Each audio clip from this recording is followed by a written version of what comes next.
আসসালামু আলাইকুম, কেমন আছেন সবাই? আশা করি ভালো আছেন। আজকে আমি আপনাদের দেখাবো ডিম দিয়ে তৈরি পারফেক্ট একটি নাস্তা রেসিপি।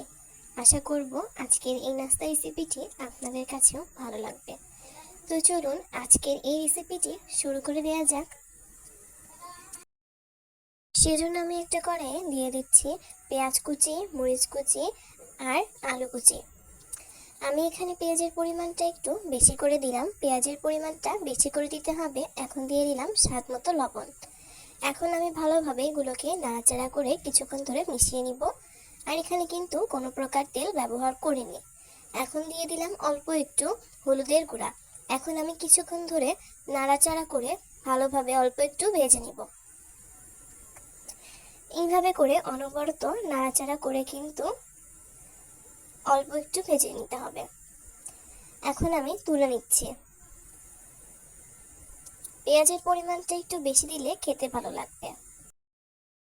এখন আমি একটা বাটিতে অল্প একটু লবণ দিয়ে তাতে ডিম ভেঙে নিয়েছি। ডিমগুলোকে এখন আমি চামচের সাহায্যে ভালোভাবে ফেটিয়ে নিচ্ছি। ডিমগুলোকে কিন্তু ফেটিয়ে নেওয়া হয়ে গেছে। ভালোভাবে ডিমগুলোকে ফেটিয়ে নেওয়া হয়ে গেলে এখন একটা কড়াইয়ে তেল দিয়ে দিয়েছি। তেলটা গরম হয়ে আসলে আমি অল্প একটু দিয়ে দিচ্ছি। ডিম দেওয়া হয়ে গেছে। এখন আমি দিয়ে দিচ্ছি সেই ভেজে রাখা আলু। এখানে কিন্তু এই মিশ্রণটা একটু বেশি করে দিবেন। এখন আমি চামচের সাহায্যে অল্প একটু নেড়েচেড়ে দিচ্ছি। এইভাবে করে কিছুক্ষণ ধরে এক পাশ ভেজে আর এক পাশ উল্টে দিলাম। আর দেখতেই পাচ্ছেন কতটা কিন্তু ফুলে গেছে, ফুলে কিন্তু ডাবল হয়ে গেছে। এখন আমি এভাবে করে কিছুক্ষণ ধরে নাড়াচাড়া করে ভেজে নিব, আবার পাশ উল্টে দিব। আর এই তো এই ডিমটা কিন্তু ভেজে নেওয়া হয়ে গেছে। এখন আমি তুলে নিচ্ছি।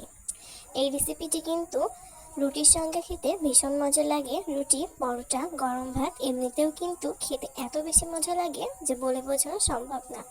তাহলে আর দেরি কিসের, আপনারাও কিন্তু এই রেসিপিটি ঘরে বসে বানিয়ে নিতে পারেন। এখন আমি সেম ভাবে প্রত্যেকটা ভেজে নিচ্ছি।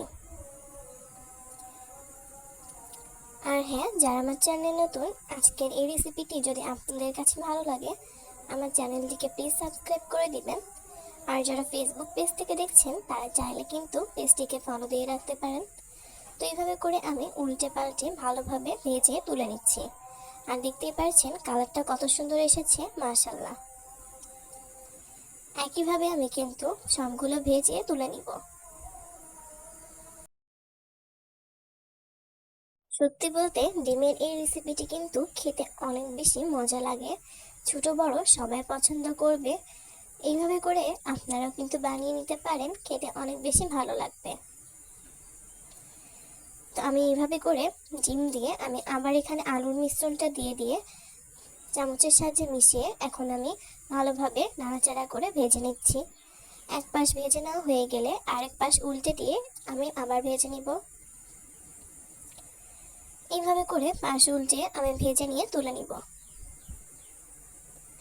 এই রেসিপিটি কিন্তু একদম সহজ। যারা রান্নায় নতুন তারা কিন্তু চাইলেই এই রেসিপিটি খুব সহজেই বাড়িতে তৈরি করে ফেলতে পারবেন, অনেক বেশি ভালো লাগবে খেতে। তো এই তো এটাও কিন্তু ভেজে নেওয়া হয়ে গেছে। এখন আমি তুলে নিচ্ছি। আর দেখতেই পারছেন কেমন হয়েছে আজকের এই রেসিপিটি। খুব অল্প কিছু উপকরণ দিয়ে কিন্তু আপনারা এই রেসিপিটি ঘরে বসেই তৈরি করতে পারবেন। আশা করব আপনাদের কাছেও এই রেসিপিটি অনেক বেশি ভালো লেগেছে। ভিডিওটি যারা শুরু থেকে শেষ পর্যন্ত দেখেছেন তারা হয়তো বুঝতে পেরেছেন কতটা সহজে এই রেসিপিটি।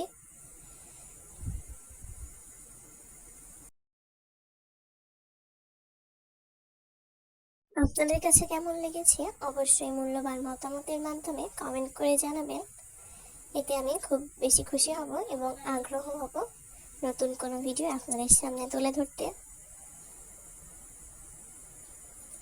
এই রেসিপিটা কিন্তু বাচ্চারাও খেতে অনেক বেশি পছন্দ করবে, ছোট বড় সবাই খেতেই পছন্দ করবে। তাহলে আর দেরি কিসের, এখনই বাড়িতে বানিয়ে ফেলুন। আর এই রেসিপিটি কিন্তু অনেক বেশি মজা খেতে হয়। আর দেখতে পাচ্ছেন কত সুন্দর ফুলকো ফুলকো হয়েছে। এই নাস্তা রেসিপিটি আপনিও বাড়িতে বানিয়ে ফেলতে পারেন। নতুন কোনো ভিডিওতে নতুন কোনো রেসিপি নিয়ে আপনাদের সামনে চলে আসব। সেই পর্যন্ত সবাই অনেক বেশি ভালো থাকবেন, সুস্থ থাকবেন। সবার জন্য দোয়া এবং শুভকামনা রইল।